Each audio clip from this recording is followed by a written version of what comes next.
ছেড়ে দেওয়ার পরে এবার ডাক দিয়া বলল, চলে গেলেন। সকালবেলা নবীজি ডাক দিয়ে বলেন, ও আইয়ুব আনসারী, ও আবু আইয়ুব আনসারী, তুমি কালকে চোরকে কেন ছেড়ে দিলা?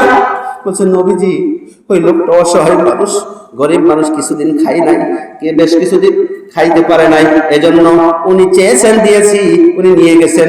বলছে উনি ছিলেন একজন মিথ্যাবাদী প্রতারক, তবে সাবধান, আজ আবার আসবে।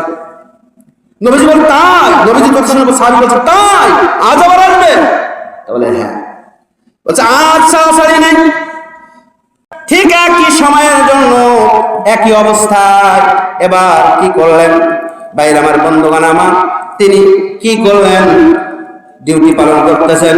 চোর অন্য দিনের যেমন আসেন ঠিক সময়ের মধ্যে আবার তিনি চলে আসলেন। আসার পরে চুরি করতেছেন। বলছে, তুমি গতকালকে চুরি করেছো, আজ আবার এসেছো কেন? বলে, আমাকে কিচ্ছু বলবেন না, আমি অসহায় মানুষ, গরিব মানুষ। বলে, না, তুমি মিথ্যাবাদী, তুমি প্রতারক, তোমার কথা বিশ্বাস করবো না। বলে, না, আমার কথা বিশ্বাস করবো না কেন? আমার কথা বিশ্বাস করো, আমি অসহায় মানুষ, আমাকে ছেড়ে দাও। না, ছাড়বো না। এবার চোর বলতেছেন, তাহলে ঠিক আছে, ধরি দেখো। কি বলছে? ধরি দেখো। ইতিপূর্বে যারা শাসন করেছে ওরা শুধু জামাতের দুর্নীতি নিয়ে কথা বলেছে, ওই বিএনপির দুর্নীতির কথা বলেছে, অন্য দলের দুর্নীতির কথা বলেছে, কিন্তু ওদের দলের দুর্নীতি ওরা খুঁজেই পায়নি। কথা কয় না কেন? কিন্তু আজ ওরা নেই, দুর্নীতি পাওয়া যাচ্ছে কিনা? কথা বলে। তার মানে যে যখন ক্ষমতায় থাকে ওর ভুলগুলো ওর চোখে কিছুই দেখতে পায় না। ভাই আমার, বন্ধুগণ আমার, আপনার চেহারার ভিতরে কি আছে এটা যদি দেখতে হয় আয়নার সামনে যাওয়া লাগবে। সুতরাং বিগত বছর যারা ক্ষমতায় ছিল, যারা দেশ চালিয়েছিল, ওরা ওদের চেহারাটা আয়নার সামনে নিয়ে যায়নি।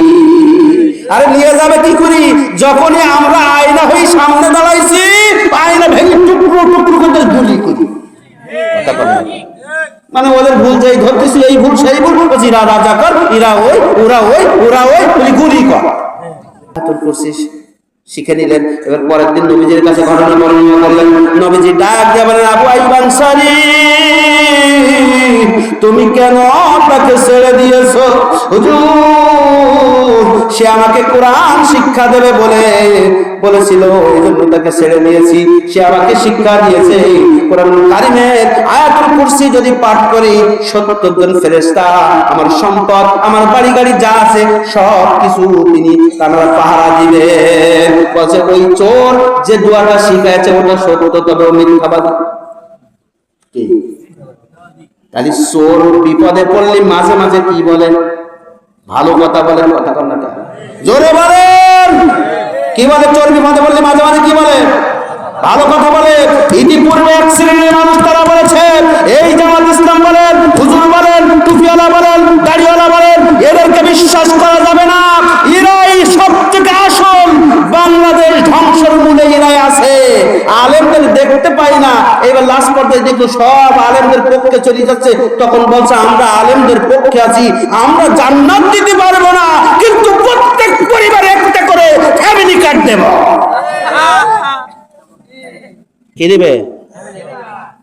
ভাইরা আমার, চোর বিপদে পড়লে কি কথা কয়? কথা বলেন। চুরি তো করতে হবে, তাহলে ভালো কথা বলতে একটু বেরোতে। কথা একে আমার কথা। ভাইরা আমার, বন্ধুগণ আমার, আপনারা যারা এখানে এসেছেন একটা লোক কি বলতে পারবেন যে যারা টুপিওয়ালা দাড়িওয়ালা কেউ বলেছে যে জামাতে ভোট দিলে জান্নাত দেব? কথা বলেন। কেউ বলেনি। আমার ভাই না, তাহলে যদি কেউ না বলে থাকে